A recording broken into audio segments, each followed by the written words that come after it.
Today we're going to continue our class read aloud, Counting by 7's, and we're going to read a few chapters together today, and then I'm going to do some active reading with you guys at the end of this, okay? So have your ELA notebooks out. You are going to have to do some active reading in a second, but right now just go ahead, sit back, relax, and enjoy Chapter 5. Chapter 5 is all about a new character, Del Duke. An ignoramus shoots at the wrong thing and hits it. Del Duke could not believe that he had ended up in the sprawling agricultural community. He had daydreamed bigger than this. Delwood was his mother's last name, and he'd been saddled with it as his first name at birth. But thankfully, no one ever had called him Delwood. He was Del from the start. Well, Del hated his first name. He took some measure of pride in Duke. Only a few relatives knew the 2 generations before the name had been Dufinkus. But his Greek ancestor, George, as far as Del was concerned, had done the right thing. Del hinted to anyone who would listen that his family had something to do with starting a university, and they had at one point worn a crown. Early on, Del Duke had wanted to be a doctor because he liked TV shows with heroic people and saved lives every day, showing off their perfect teeth and great haircuts. Plus, Dr. Del Duke sounded good. It had 3 Ds, which sounded better than 2. And so Del studied biology in college, which didn't go well because he couldn't store facts. They shifted, then moved, and then quickly evaporated from his conscious mind. And if they were buried somewhere in his unconscious, he had no access to that area of thought. So by his 2nd semester, he changed his major for the 4th time, moving from the hard sciences to the soft sciences. Del finally graduated on the 6.5-year plan with a degree in psychology, and from there, after a lot of searching, he got a job at an assisted living center where he was the activities director. Del was let go after only 3 months because the elderly didn't like him. He lacked true compassion, and he had no stomach for health problems. On more than one occasion, he was seen running from the activities room in a full-blown panic. Del was too afraid to work with prison inmates, so he put his sights on the public school system. Del went to night classes, and after 3 more years got a certification in adolescent counseling, and that put him on a path to work in education, but no one was hiring.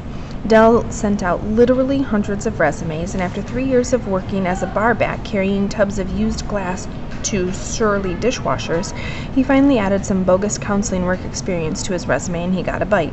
Bakersfield. On paper, it looked incredible. The map showed that he would be in Southern California. He imagined a life of surfboards with groups of tan people eating medium-spiced corn chips on the seaside balcony, but the Central Valley had entire months where the temperature hit 100 degrees every single day, and it was flat and dry and landlocked. Bakersfield was no Malibu. It wasn't even Fresno. Del accepted the position and packed up his barely drivable Ford and headed south. He didn't have a going-away party when he left Walla Walla, Washington, because no one cared that he was leaving. As a counselor for Bakersfield City School District, Del's job was to handle the difficult cases, and by that, the district meant the middle school students who got in trouble almost exclusively for behavioral issues. These were the kids who caused enough trouble to be dealt with off-site. A typical day for Del consisted of reviewing dozens of emails filed weekly from principals. Some of the students were reported because they had turned physically violent. There were kids who were targeting other kids, and that meant automatic suspensions if the incident was on school grounds. You could beat up someone, but you had to make sure it wasn't in the school cafeteria or in the parking lot. The sidewalk was a perfectly fine place. Other cases involved truancy. It struck Del as ironic that there were kids who didn't go to school, and they would be punished for not attending with the threat of being kicked out altogether. In addition to the violent students and the no-shows, there were kids who did drugs and the ones who stole things, but these cases never made it to see Del. The system took care of the young criminals on its own, and Del resented that he didn't get FaceTime with the real bullies. They had a lot of personality and could be quite entertaining, and the rest of the screw-ups were left to counseling. There were 3 educational therapists who handled all the cases. Del was the fresh hire after Dickie Winkleman, who had served for 42 years, retired. Del never met Dickie Winkleman, but from what he had heard, the guy was a broken man when he finally walked out the door. As the new guy on the block, Del was given the kids who the other 2 counselors didn't want. The way Del saw it was that he got the losers of the losers.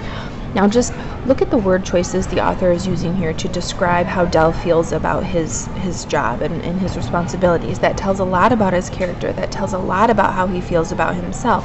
And that's absolutely something worth paying attention to. But Dell was okay with it because it wasn't like the students he saw would run and tell someone what a crummy job he was doing. They already turned against the system before they arrived. Score! Dell was now in his mid-30s, and while he wasn't insightful or even thoughtful, he knew that this counseling job in Bakersfield would make or break him. But Dell had always had an issue with organization. He couldn't throw things away because he had trouble figuring out what had value and what didn't. Remember that. Dell has a hard time figuring out what has value and what doesn't. Plus, he liked the comfort of possessions. If he couldn't belong to something, at least something belonged to him.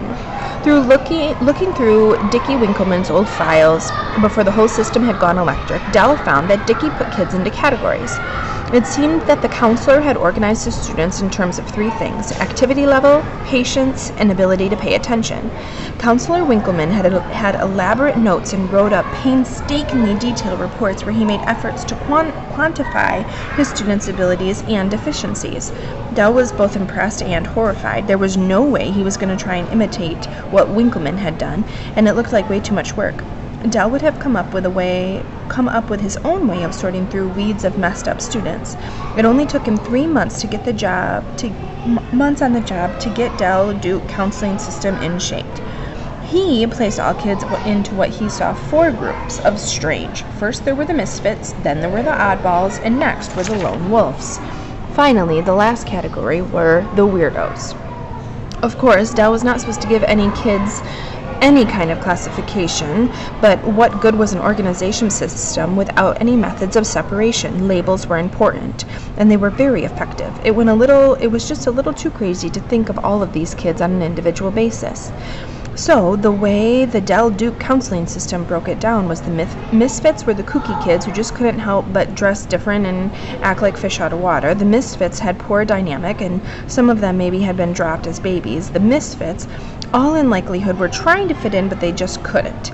His next group, the oddballs, were different from the misfits because the oddballs were more original and usually somehow ahead of the curve. They liked being odd. The oddballs contained the artists and the musicians, and they had a tendency to be show-offs and eat spicy foods, and they were usually late, and they often wore the color orange, and they were not good at finances. And then there were the group of the lone wolves. This group had the mavericks. They thought of themselves as the protesters and the rebels. The lone wolf was often an angry wolf, whereas a misfit was often calm and contented. And the oddballs were just out to lunch when they made their own sandwiches. Finally, in Dell's classification of the strange, there were the weirdos. The weirdos included zombies, those kids who stared straight ahead and gave back nothing, no matter how hard someone tried to pry emotion out of them. The weirdos could be counted on to chew bits of their own stringy hair and fixate non-blinking on dirt spots on the carpeting while the fire blazed right behind them. Weirdos were the fingernail biters who liked to scratch themselves. They had secrets, and they were probably late to be toilet trained. The bottom line was the weirdos were just plain weird because of their unpredictability. And in Dell's opinion, that could be very dangerous. It was always best to simply let a weirdo be. Game, set, match. Because Dell's files could end up in the hands of people in higher places than his windowless room in a one-half converted trailer on the property of the school district administration office, he made a code for his unique system, which he thought of as FGS, which stood for the 4 groups of strange. FGS broke it down to 1 equals misfits, 2 equals oddballs, 3 equals lone wolves, and 4 equals weirdos. He also, after much thought, color-coded his unique system. Misfits were yellow, oddballs were purple, lone wolves were green, and weirdos were red. Dell then changed the font color of his personal files in his computer to correspond with the categorization. This allowed him to glance to know exactly what he was dealing with. The name Eddie von Snodgrass appeared on screen, and before the jumpy kid in the oversized jacket had even slid into the seat, Dell knew that he could secretly surf his computer for 42 minutes and nod his head every once in a while. The lone wolf didn't need much feedback because they were linked to rant and rave, And so when Eddie V went off on the chemical taste of soda in plastic bottles, Dell checked out the website that had sold bobblehead baseball players at a very affordable price. And Dell didn't even like sports memorabilia, but the Duke counseling system was up and working, even if Dell was not. Because once a kid has been evaluated, Dell could complete the district's form in a flash, giving everyone a specific category the same rating. Months passed, and Dell kept the kids moving in and out, and the trains full of strange kids ran on time. And then one afternoon, that Willow Chance came to see him, and all of his categories grounded to a halt, like a fork thrown into the gears of outdated machinery. All right, we're going to take a second here, and we're just going to talk about the characters and the strange characters at that in chapter 5 and in chapters 1 through 4 before we read what we just did about Del Duke. So what I want you to do is, in your ELA notebook right now, I want you to create a T-chart, and on one side I want you to have some information about Willow, and on the other side I want you to have some information about Del, who we were just introduced to. And I want you to create some inferences, meaning infer what you think the characters here are struggling with. What do you think Willow is struggling with? And make a bulleted list about that. And what do you think Del is struggling with?